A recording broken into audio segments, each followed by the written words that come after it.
Good morning, good evening, good afternoon, ladies and gentlemen. I've got a banger video for you today. Pro Games have dropped the drip marketing for version 2.4 and it's massive. 2 new 5 stars, one of which is the Imperator's Resonator, cards of the year floated release, Septimon's confirmed, as well as some features, some information about Lilyland, which is another city-state like Ragun and Septimont, and more Praxidus details, all from Lupa's drip marketing.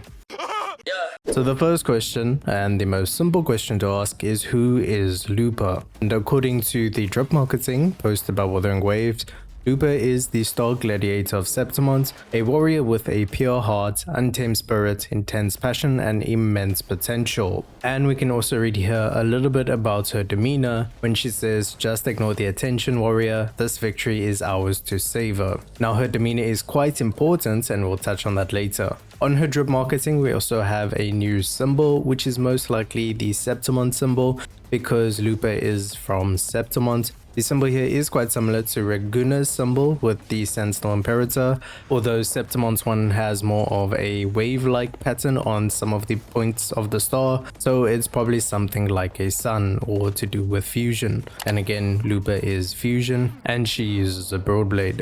Over here we have some symbols that are kind of like Rover's symbol in a way. They probably just here for some effects and that. In the background over here, we have what looks like Septimont. We've seen this in Carlotta's skin drip marketing from the special anniversary program. And right here, we have a figure who is most likely one of the old governors of Septimont. And we'll get to that when we talk about Lupa's inspiration. We also have 3 animal heads over here, and these are most likely wolves as described by her abilities. And on the banner of her weapon, you can also see another 3 wolves. And this is significant, and when we talk about the inspiration next, we'll cover that. We also have a polearm or lance, which is the same as Gian. Now that we know who Lupa is, the next question is who is the inspiration behind Lupa? Now, Kuro Games love to have layers of meaning behind their characters and items in the game and elements like the tether system, Jinjo, etc. like that. There's an NPC that appears in Jinjo at night that explains this. So when it comes to Lupa, we have layers of meaning as well.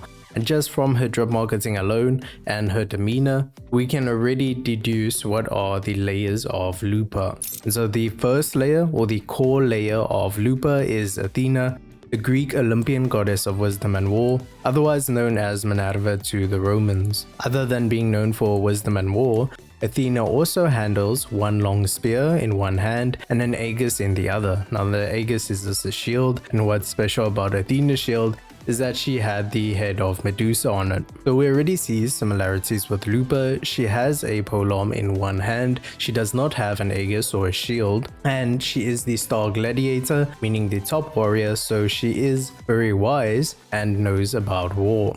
Now this could be just a coincidence, but we can also prove that Athena or Minerva is in Wuthering Waves and specifically in Septimont.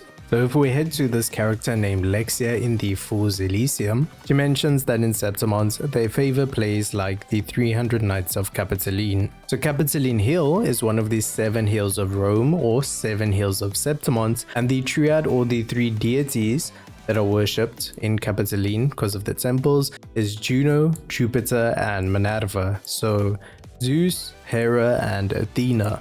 So by mentioning Capitoline in Septimont, Wuthering Waves is aware of Minerva, Juno, and Jupiter, or Athena, Zeus, and Hera. And this goes to show that Lupa is not just coincidentally so similar to Athena, it is actually her inspiration. But the problem is when we look at the sacred animals of Athena, so these are the animals that are always portrayed with Athena or a reference to Athena, we have the owl and the snakes. But if we look at Lupa's drip marketing, then we have 3 wolf heads. So why do we have wolves instead of the owls and snakes if Lupa is inspired by Athena? And that is where a bit of Norse mythology comes into the layers of meaning behind Lupa. In Norse mythology, we have Tyr, who is associated with law, justice, and war. Again, that is something similar to Athena. It's not really a 1-to-1 ratio between Athena and Tyr. It's more like Tyr is the closest thing to Athena in Norse mythology. And you can see one of his weapons was a spear, and the sacred animal of Tyr is a wolf, dog, bear, and eagle. So we just need to prove that Norse mythology can be a part of the creation of Lupa, because what we've seen in Rinascita for the most part has been inspired by Greco-Roman mythology and culture. And the answer to that in Rinascita itself comes from the 3 sword seals of the Avenolium, the swords Cerving, Hognus, and Hultir. These are all names that are part of Norse mythology, not Greco-Roman mythology. So just to recap, one layer of the inspiration behind Lupa's design comes from Tyr in Norse mythology, whose sacred animal is the wolf, and is the closest portrayal in Norse mythology of Athena or Minerva in Greco-Roman mythology. So now we have Athena in the form of Lupa with her demeanor. We have Tyr, who has the sacred animal of a wolf, but that doesn't answer why do we have 3 wolf heads. So if we go back to Greco-Roman mythology and specifically Greek mythology, Cerberus is the hound of Hades, often depicted with 3 wolf heads. The role of Cerberus was as a guardian of the underworld, and has siblings like the Sphinx, the Nemean lion, the Caucasian eagle, and so on and so on. And these would be animals that make up the symbol of Septimons. So now we have Lupa as Athena, we have the hounds, which would be that of Tyr in Norse mythology, taking the form of a Cerberus from Greco-Roman mythology, and being part of the underworld or the guardian of the underworld. So what is the significance of Cerberus and the underworld in the greater picture of Lupa's design and characters in Wuthering Waves? The answer to that would be Phrolova and the Fractsidus. Phrolova's alternate form is Hecate, a goddess from Greek mythology, and one of the stories of Hecate is how she helped Persephone in the underworld. And this led to Hecate often being conflated with the underworld. This is now further explored in Wuthering Waves by giving Hecate the title Limbo Rondo, Limbo being a layer of the underworld. So both Phrolova and Lupa have ties to the underworld, and this could be an indication that Lupa is helping Phrolova. Phrolova's connection is through Hecate, and Lupa's connection is here through the Cerberus, which is the guardian of the underworld. Now the underworld is a theme that's part of the Fractsidus, with Scar taking the Chinese form of Oxhead, that is the guardian of Diu in Chinese mythology.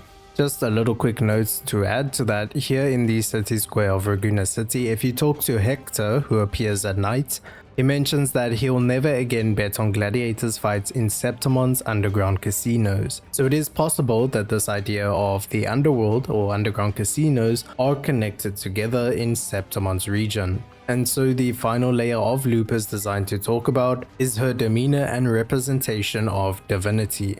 So if you head to the essays of the Regenesi drama and scroll all the way to the bottom or near the bottom, you'll read one of the most commendable scenes in the Golden Bow is the concluding scene 3, where 5 storylines dramatically converge, and the 2 that are mentioned of Septimons is the successor of the governor in Septimont and the gladiators. And if you carry on reading just a bit, it refers to these 5 storylines or the people of the 5 storylines or sectors or divinities as the 5 masks that stand together.